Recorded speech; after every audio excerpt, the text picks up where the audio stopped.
こんにちは、あつこです。今日は皆さんにおなじみのジブリ映画の名場面を使って楽しく場面描写の練習をしていきましょう。このビデオではステップアップ方式で段階的に描写スキルを学んでいきます。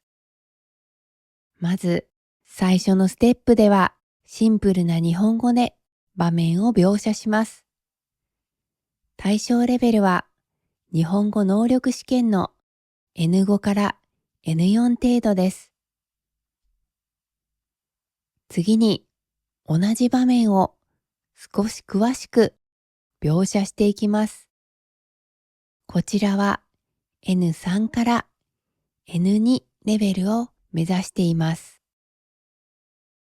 最後にこの場面の物語の内容をより深く説明します。ここでは N2 から N1 レベルを目標としています。順番にチャレンジしていただくと自然に表現力が上がり、無理なく実力が身につきます。また、学びたいレベルに集中して取り組むのも良いですね。各描写に入る前に描写に役立つキーワードを紹介していきます。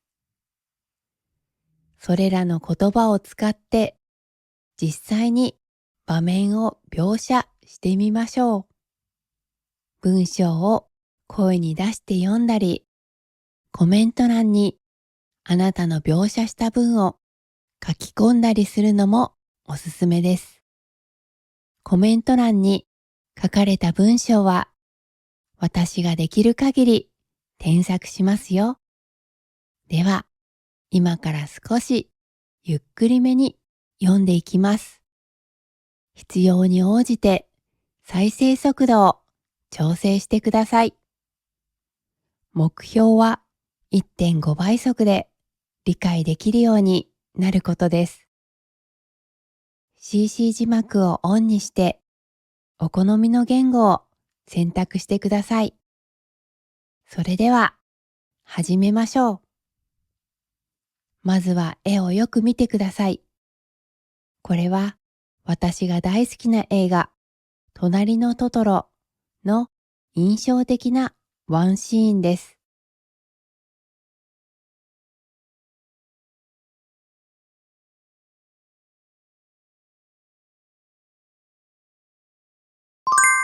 1、簡単な日本語での描写。N5 から N4 レベル。キーワード。女の子。子供の女の人。お腹。胃からおへそあたりの体の部分を指す言葉。横になる。体を横たえること。寝ること。髪。頭にある毛のこと。触る。手で何かに触れること。三角形。三つの角がある形。ひげ。男性や動物の口の周りに生える毛。森。木がたくさんある場所。人の数え方。一人、二人、三人、四人、五人と数えます。これらのキーワードを参考に実際に場面の描写をしてみましょう。描写文。小さな女の子がトトロのお腹の上にいます。女の子の髪は茶色で赤いリボンをしてピンク色のワンピースを着ています。女の子はトトロの鼻の下を触っています。トトロも横になって女の子の方を見ています。トトロの耳は三角形で鼻の近くに長いひげがあります。二人は森の中にいます。質問タイム。この描写文をもとに場面についての質問に答えてみましょう。まずはあなたが質問に答えてみてください。その後で私が回答例をお伝えしますね。女の子はどこにいますか？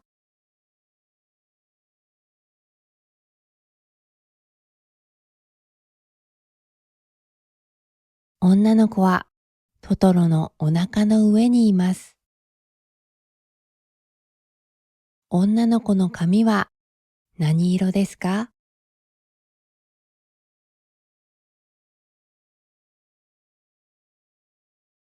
女の子の髪は茶色です。女の子の髪には何がありますか？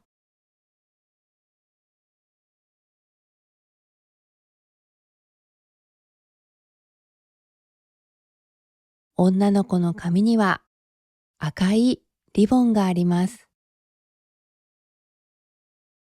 女の子はどんな服を着ていますか？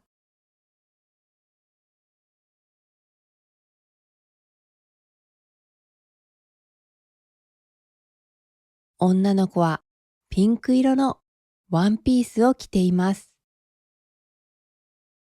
女の子はトトロのどこを触っていますか？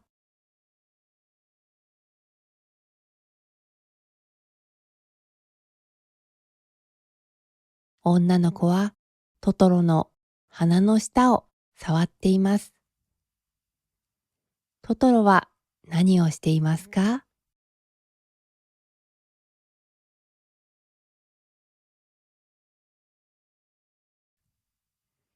トトロは横になって女の子を見ています。トトロの耳はどんな形ですか？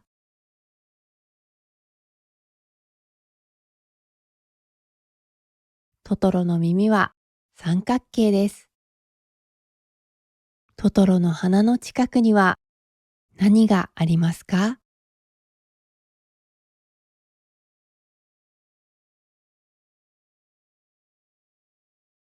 トトロの鼻の近くには長いひげがあります。二人はどこにいますか？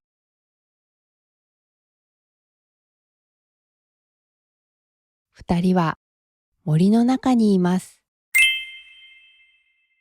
場面の描写に挑戦。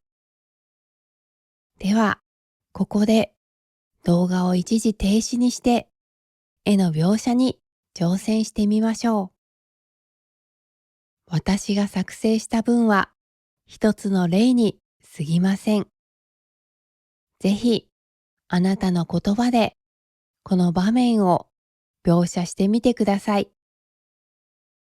コメント欄に書いてくれた文章は私ができる限り添削しますよ。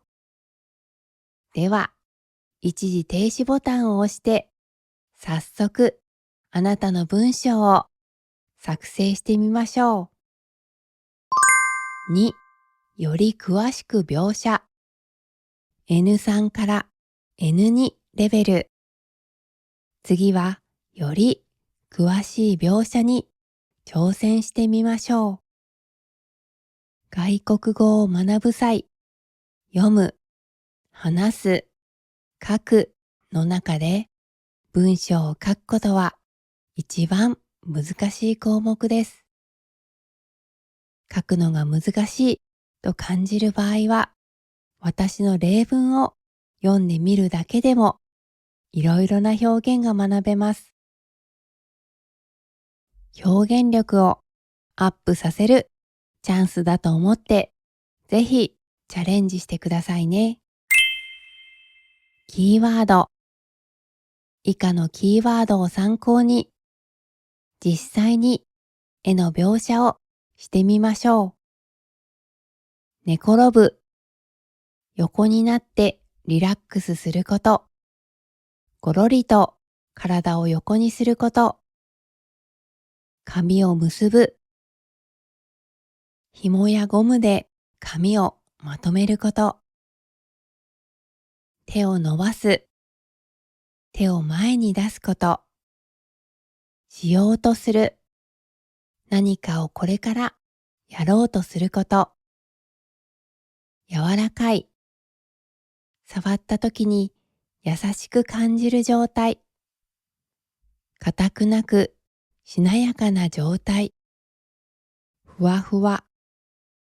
柔らかく肌に触れた時に優しい感触があること。爪。手や足の指の先にある硬い部分。蝶。美しい羽を持つ虫。穏やか。静かで落ち着いている様子。雰囲気。場所や人たちが自然に作り出すムードのこと。物の数え方。一つ、二つ、三つ、四つ、五つと数えます。長いものの数え方。一本、二本、三本、四本、五本と数えます。補足。物の色を表現する方法。色の名前足すの。物の色を表現する場合は、基本的に色の名前足すので表現します。例、ピンクのワンピース、茶色の髪。ここでは色を名詞として使用しています。色の名前足すい。赤、青、白、黒の4色は色の名前足すいで形容詞としても使います。例、赤い服、黒い目。色の名前足す色足すい。茶や木の場合、色の名前足す色足すいという形で形容詞としても使います。例、茶色い髪、黄色い靴。日本語の色の表現方法は少しややこしいですね。絵の描写を通じてこのような色の表現にも慣れていきましょう。描写文。森の中でトトロが寝転んでいます。トトロの上には小さな女の子が横になっています。女の子は茶色の髪を二つに結び、赤いリボンをつけています。女の子はピンクのワンピースを着て、黄色い靴を履いています。彼女は手を伸ばしてトトロの鼻を触ろうとしています。トトロは目を少し開けて女の子を見ています。トトロの毛は柔らかそうで、ふわふわしています。耳は大きく三角形で、鼻の近くには長いひげが3本あり、手には長い爪が4本あります。トトロの頭の上には蝶が飛んでいて、自然の穏やかな雰囲気が伝わってきます。質問タイム。この描写文をもとに場面についての質問に答えてみましょう。まずはあなたが質問に答えてみてください。その後で私が回答例をお伝えしますね。女の子はどこにいますか？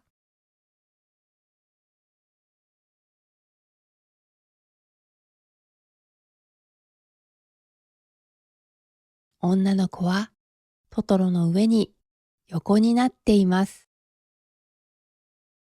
女の子は髪をどうしていますか？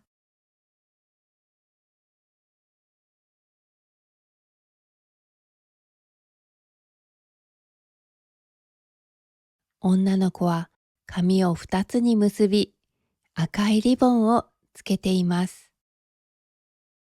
女の子の服装を説明してください。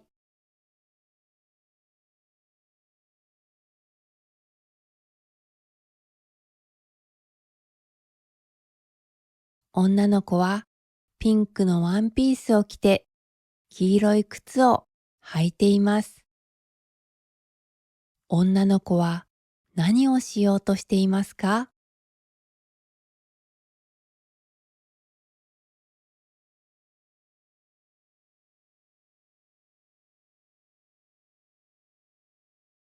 女の子は手を伸ばしてトトロの鼻を触ろうとしています。トトロは何をしていますか？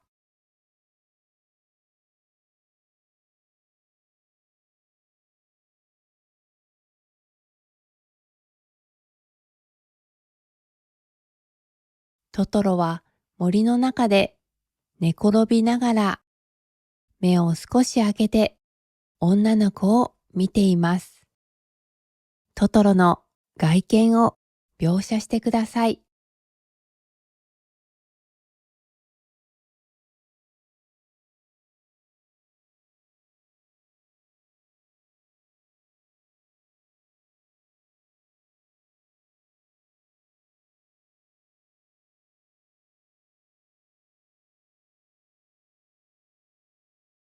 トトロの毛は柔らかそうでふわふわしています。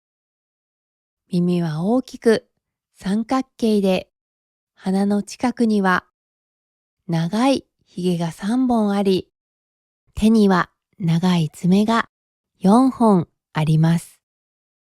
二人はどこにいますか？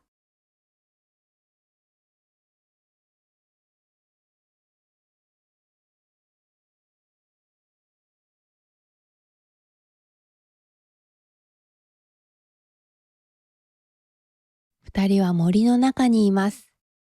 トトロの頭の上には蝶が飛んでいて、自然の穏やかな雰囲気が伝わってきます。より詳しい場面の描写に挑戦。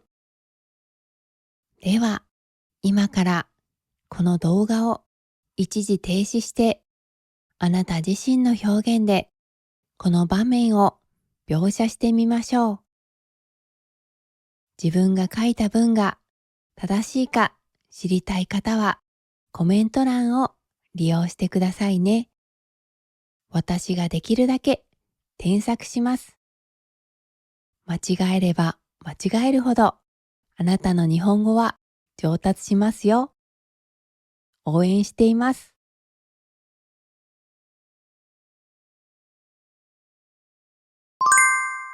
3、場面のストーリーの説明。N2 から N1 レベル。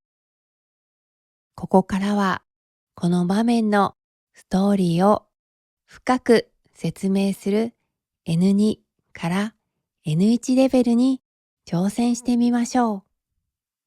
でも、いきなりストーリーの説明をするのは少しハードルが高いかもしれません。まずは私が作成した例文を10回音読してみてください。10回読んだ後にあなたなりの文章でこの場面のストーリーを説明してみましょう。思ったよりも簡単に説明できると思いますよ。もちろん音読だけでも大丈夫です。音読を繰り返すことで日本語力がどんどんアップしますよ。それではまずキーワードを学びましょう。キーワード、療養。病気を治すために静かに生活をすること。自然豊か。自然がたくさんある様子。最中。ある行為をしている。ちょうどその時。何かをしている間に。不思議。常識では考えられないこと。説明のできないこと。興味津々。とても興味を持っている様子。迷い込む。道がわからなくなって知らない場所に入ってしまうこと。とある場所。はっきりと特定していないある場所。観察。よく見て調べること。好奇心旺盛。新しいことや知らないことに対して興味にあふれていること。無邪気。子供のように素直で可愛らしいこと。悪意がないこと。完璧。全部がよくできていて欠点がないこと。調和。いろいろなものがうまくまとまり、バランスよく一緒になっている状態。象徴的。ある物事をよく表していること。次はこれらのキーワードを参考に実際にこの場面のストーリーの説明に挑戦してみましょう。ストーリー説明文。この絵に描かれている女の子はメイです。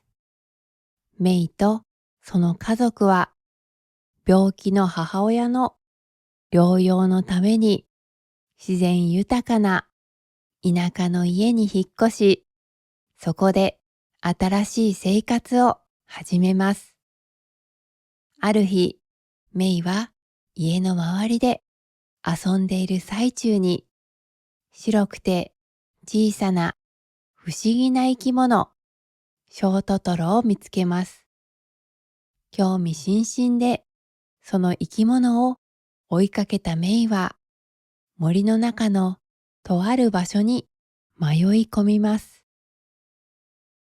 そこで彼女は森の主であるトトロに初めて出会います。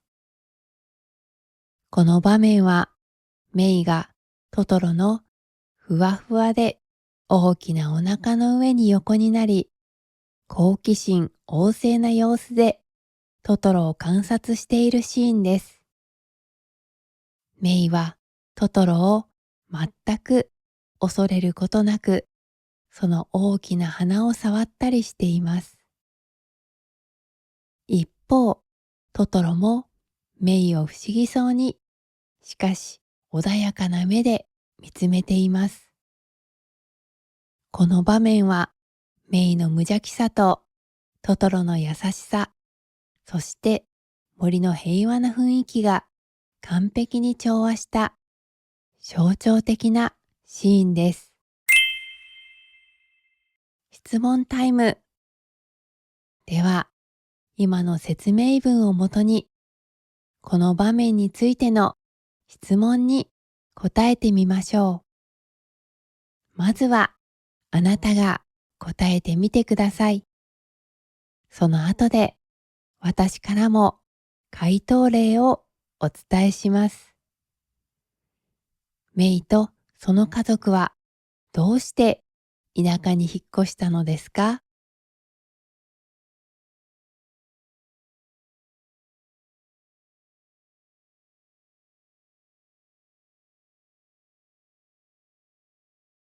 メイとその家族は病気の母親の療養のために田舎に引っ越しをしました。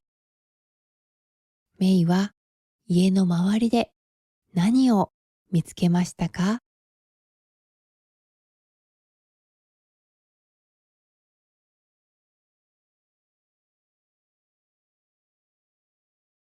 メイは白くて小さな不思議な生き物、ショウトトロを見つけました。メイはその生き物を見つけた後、どうしましたか？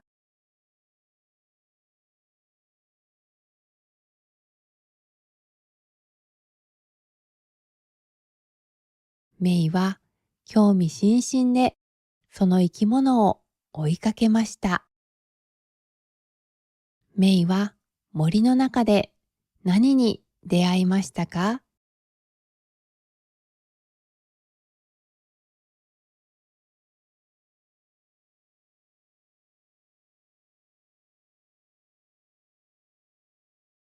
メイは森の中でその森の主のトトロと初めて出会いました。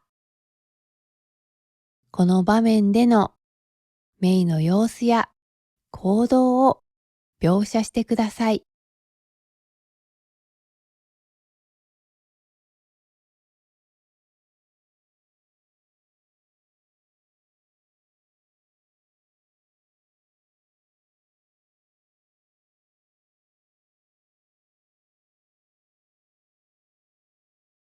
メイはトトロを全く怖がらず、トトロのふわふわで大きなお腹の上に横になり、好奇心旺盛な様子でトトロを観察しています。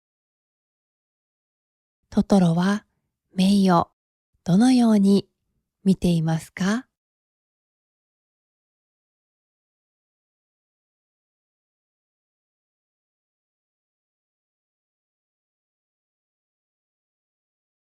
トトロは不思議そうに、しかし穏やかな目でメイを見つめています。この場面は何を表した場面だと思いますか？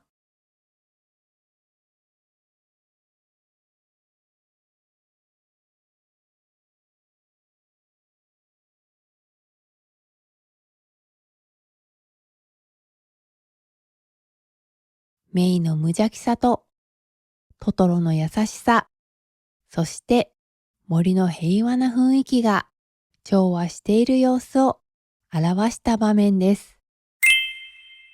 ストーリーの説明に挑戦。では、ここで一時停止をして、この場面のストーリーをまだ映画を見ていない人にも伝わるように説明してみましょう。あなた自身の言葉でこの映画の魅力を伝えるのが目標です。それでは一時停止ボタンを押しましょう。